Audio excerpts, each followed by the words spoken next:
നമസ്കാരം. റാഫ്റ്റർ ക്രിക്കറ്റിലേക്ക് അവർക്കും സ്വാഗതം. ICC ചാമ്പ്യൻസ് ട്രോഫി നാളെ ആരംഭിക്കുന്നു. പാകിസ്ഥാനും ന്യൂസിലാൻഡും തമ്മിലാണ് ഉദ്ഘാടന മത്സരത്തിൽ ഏറ്റുമുട്ടുന്നത്. ഇന്ത്യയുടെ ഗ്രൂപ്പിലാണ് പാകിസ്ഥാനും ന്യൂസിലാൻഡും ഒക്കെ ഉള്ളത് എന്നുള്ളത് കൊണ്ട് നമ്മൾ ഈ കളി വളരെ ആകാംക്ഷയോട് കൂടിയിട്ട് നോക്കിയാണ്. ഇന്ത്യയുടെ കളികളൊക്കെ ദുബായിലും ബാക്കി കളികളൊക്കെ പാകിസ്ഥാനിലുമാണ്. നമ്മൾ ഓരോ ടീമിനെ കുറിച്ചും വിശദമായിട്ട് പരിശോധിച്ച് വരികയാണ്. അതിലിപ്പോൾ 5 എപ്പിസോഡുകൾ കഴിഞ്ഞു. 6ാമത്തെ ടീം നമ്മൾ പരിശോധിക്കുന്നത് പാകിസ്ഥാനാണ്. ഇന്ത്യ പാകിസ്ഥാൻ ബൈലാറ്ററൽ സീരീസ് മത്സരങ്ങളില്ലാത്തതുകൊണ്ട് നമുക്ക് പാകിസ്ഥാൻ ടീമിനെ കുറിച്ച് അത്രയധികം ഒരു അവഗാഹം ഉണ്ടാവില്ല. അവരുടെ സമീപകാലത്തെ പ്രകടനവും മറ്റുമൊക്കെ നമ്മൾ അത്രയങ്ങ് ഫോളോ ചെയ്യുന്നുമുണ്ടാവില്ല. അതുകൊണ്ട് യഥാർത്ഥത്തിൽ ഈ പാകിസ്ഥാൻ ടീം ശക്തമാണോ? ഇന്ത്യ പാകിസ്ഥാൻ മത്സരം വരാനിരിക്കുകയാണ്. അപ്പോൾ അതുകൊണ്ട് ആ കാര്യങ്ങളൊക്കെ നമ്മളൊന്ന് പരിശോധിച്ച് പോകേണ്ടതുണ്ട്. പാകിസ്ഥാനെ സംബന്ധിച്ചിടത്തോളം അവരുടെ നായകൻ റിസ്വാൻ്റെ ഫോം തീർച്ചയായിട്ടും വലിയ രൂപത്തിൽ അവർക്ക് ഇപ്പോൾ ഒരു സഹായകരമാണ്. എന്നാൽ വലിയ തിരിച്ചടി അവർക്ക് ഏറ്റിട്ടുമുണ്ട്. അത് മറ്റൊന്നുമല്ല, സൈം അയ്യൂബിൻ്റെ പരിക്കാണ്. മികച്ച യുവതാരം, ICCയുടെ അവാർഡൊക്കെ നേടിയ ബാറ്ററാണ് സൈം അയ്യൂബ്. മിന്നും ഫോമിലായിരുന്നു പയ്യൻ കളിച്ചുകൊണ്ടിരുന്നത്. ബട്ട് അൺഫോർച്ചുനേറ്റ്ലി പരിക്ക് പറ്റി. ചാമ്പ്യൻസ് ട്രോഫി കളിക്കാൻ പറ്റില്ല. അത് പാകിസ്ഥാന് വലിയ തിരിച്ചടിയാണ്. കഴിഞ്ഞ വേൾഡ് കപ്പിന് ശേഷമുള്ള പാകിസ്ഥാൻ്റെ ഏകദിനത്തിലെ പ്രകടനങ്ങൾ, പ്രത്യേകിച്ച് ഈ വർഷം കഴിഞ്ഞ വർഷം 2024 അവർ നടത്തിയ പ്രകടനങ്ങൾ വളരെ മികച്ചതായിരുന്നു. അതിലൊക്കെ പ്രധാനപ്പെട്ട റോൾ വഹിച്ചത് സൈം അയ്യൂബിൻ്റെ ബാറ്റിംഗ് പ്രകടനവുമായിരുന്നു. അപ്പോൾ അദ്ദേഹം ഇല്ല എന്നുള്ളത് സഡൻലി അവർക്ക് അവരുടെ ശക്തി വല്ലാതെ ചൂരുന്ന ഒരു സ്ഥിതിവിശേഷമാണ് ഉണ്ടാക്കുന്നത്. പാകിസ്ഥാൻ ടീമിൻ്റെ പ്രശ്നങ്ങൾ ഒരു പക്ഷേ മറച്ചു പിടിച്ചിരുന്നത് അദ്ദേഹത്തിൻ്റെ ബാറ്റിംഗ് പ്രകടനം, ആ ഒരു ഹോള് ഫില്ല് ചെയ്തിരുന്നത് സൈം അയ്യൂബിൻ്റെ ബാറ്റിംഗ് പ്രകടനമാണെന്ന് പറയേണ്ടി വരും. അപ്പോൾ അദ്ദേഹത്തിന് പരിക്ക് പറ്റി എന്നുള്ളത് തീർച്ചയായിട്ടും വലിയ തിരിച്ചടിയാണ്. മറ്റൊന്ന്, അവരുടെ ബൗളിങ് പ്രറ്റി ഓർഡിനറിയാണ്. ഇപ്പം അങ്ങനെയാണ് ഫീൽ ചെയ്യുന്നത്. സംഗതി പേരിൽ ഷഹീൻ ഷാ അഫ്രീദി, നസീം ഷാ, ഹാരിസ് റഊഫ് എന്നൊക്കെ പറയാമെന്നല്ലാതെ എടുത്തിട്ട് അലക്കുകയാണ് മറ്റ് ബാറ്റർമാർ ഈ ബൗളർമാരെ. പ്രറ്റി ഓർഡിനറി ആയിട്ട് ആ പേസ് ബൗളിംഗ് ഡിപ്പാർട്ട്മെൻറ്റ് മാറിയിരിക്കുന്നു. പിന്നെ അവരുടെ സ്പിൻ ബൗളിങ് എടുത്തു പറയത്തക്ക മികവുള്ള ഒരു സ്പിന്നർ അവർക്കില്ല എന്നുള്ളതും അവർക്കിപ്പോൾ തിരിച്ചടിയായി മാറിയിട്ടുണ്ട്. ഇപ്പോൾ റീസെൻ്റ് ട്രൈ സീരീസൊക്കെ നോക്കിയാൽ നമുക്കത് വളരെ കൃത്യമായിട്ട് കാണാൻ പറ്റും. ഏതായാലും ടോപ്പ് ഓർഡറിനെയാണ് അവർ പ്രധാനമായിട്ടും ആശ്രയിക്കുന്നത്. ബാബർ അസമിനെ ഇപ്പോൾ ഓപ്പൺ ചെയ്യാൻ വേണ്ടി നിയോഗിച്ചിരിക്കുകയാണ്. ഫക്കർ സമനും ബാബർ അസം ചേർന്നുകൊണ്ടാണ് ഇപ്പോൾ സമീപകാലത്തെ മത്സരങ്ങളൊക്കെ ഓപ്പൺ ചെയ്യുന്നത്. നല്ല രൂപത്തിലൊരു സ്റ്റാർട്ട് അവരിൽ നിന്ന് ലഭിക്കുക എങ്കിൽ മാത്രമാണ് അവർക്ക് മുന്നോട്ട് പോകാൻ കഴിയുന്നുള്ളൂ. ഫക്കർ സമൻ ഏതായാലും തിരിച്ചുവരവിൽ മികച്ച രൂപത്തിലുള്ള പെർഫോമൻസ് നടത്തുന്നുണ്ട്, ഇമ്പ്രസീവായിട്ടുള്ള പെർഫോമൻസ് നടത്തുന്നുണ്ട്. ബാബർ അസം പലപ്പോഴും 20s വീണ് പോകുന്ന സ്ഥിതിവിശേഷം ഇപ്പോഴും തുടരുകയാണ്. ഇപ്പോൾ ഏറ്റവും വേഗത്തിൽ ഏകദിനത്തിൽ 6000 കുറിച്ച താരം എന്നുള്ള റെക്കോർഡൊക്കെ അദ്ദേഹം സ്വന്തമാക്കിയിട്ടുണ്ടെങ്കിലും അദ്ദേഹത്തിന് പലപ്പോഴും കിട്ടുന്ന സ്റ്റാർട്ട് വലിയ സ്കോറായിട്ട് കൺവേർട്ട് ചെയ്യാൻ പറ്റാത്ത ഒരു പ്രശ്നം ഇപ്പോഴും തുടരുന്നതായിട്ട് നമുക്ക് കാണാൻ പറ്റും.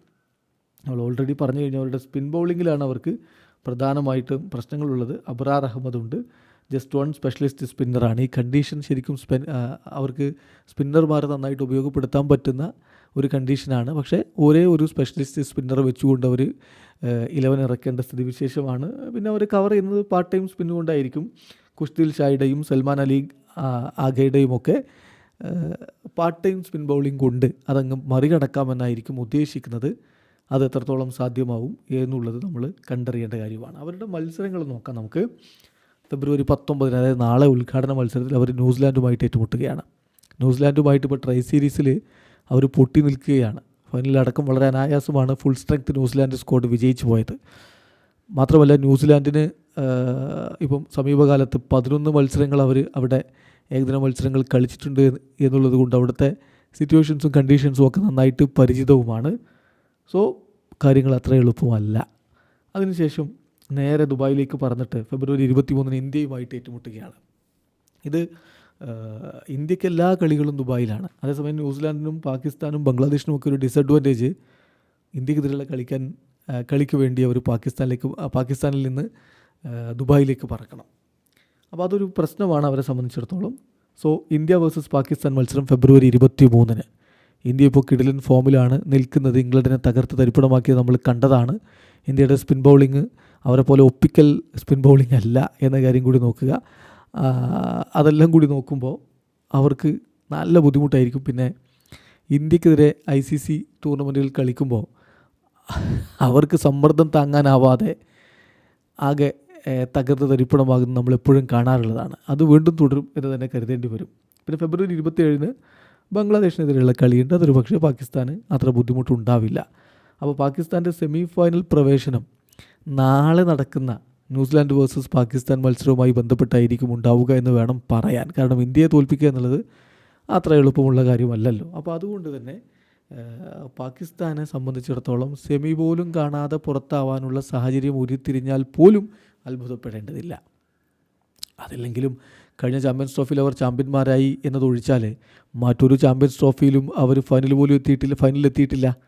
ഏറ്റവും മോശം പ്രകടനം ചാമ്പ്യൻസ് ട്രോഫിയിൽ നടത്തിയിട്ടുള്ള ടീമുകളിൽ ഒന്നാണ് പാകിസ്ഥാൻ.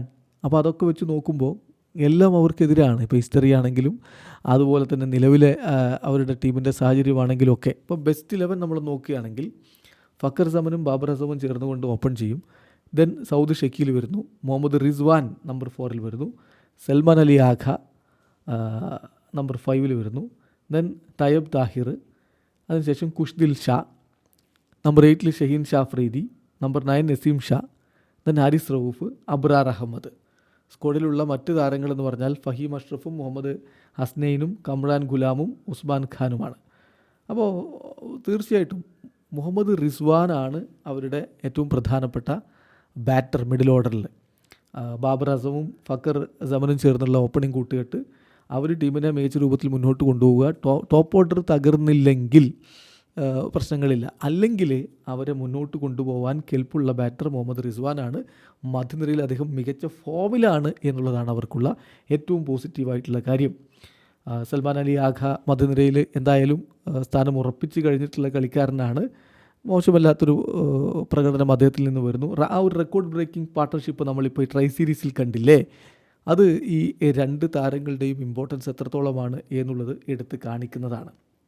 അപ്പോൾ റിസ്വാൻ്റെ കൺസിസ്റ്റൻസി, അദ്ദേഹത്തിൻ്റെ കോമ്പറ്റിറ്റീവ്നെസ്, ഇതൊക്കെയാണ് പാകിസ്ഥാൻ ടീമിൻ്റെ നട്ടെല്ല് എന്ന് വേണമെങ്കിൽ പറയേണ്ടി വരും. അപ്പോൾ ചേസ് ചെയ്യുന്ന ഘട്ടത്തിലോ ഒക്കെ ആണെങ്കിൽ വേഗത്തിൽ കളിക്കേണ്ട ഘട്ടത്തിൽ അങ്ങനെ കളിക്കാനും, എന്നാൽ പതിയെ ഇന്നിങ്സ് ബിൽഡ് ചെയ്യേണ്ട ഘട്ടത്തിൽ അങ്ങനെ കളിക്കാനും ഒക്കെ കെൽപ്പുള്ള താരമാണ് റിസ്വാൻ ഇപ്പോൾ കറക്റ്റ് സമയത്ത് ഫോമിലേക്ക് എത്തി എന്നുള്ളതാണ് പാകിസ്ഥാനെ സംബന്ധിച്ചിടത്തോളം ആശ്വാസകരമായിട്ടുള്ളൊരു കാര്യം. പാകിസ്ഥാൻ മുന്നോട്ട് പോകുന്നുണ്ടെങ്കിൽ അവരുടെ ടാലിസ്മാനിക് ക്യാപ്റ്റൻ്റെ പെർഫോമൻസ് അനുസരിച്ചായിരിക്കും ഉണ്ടാവുക.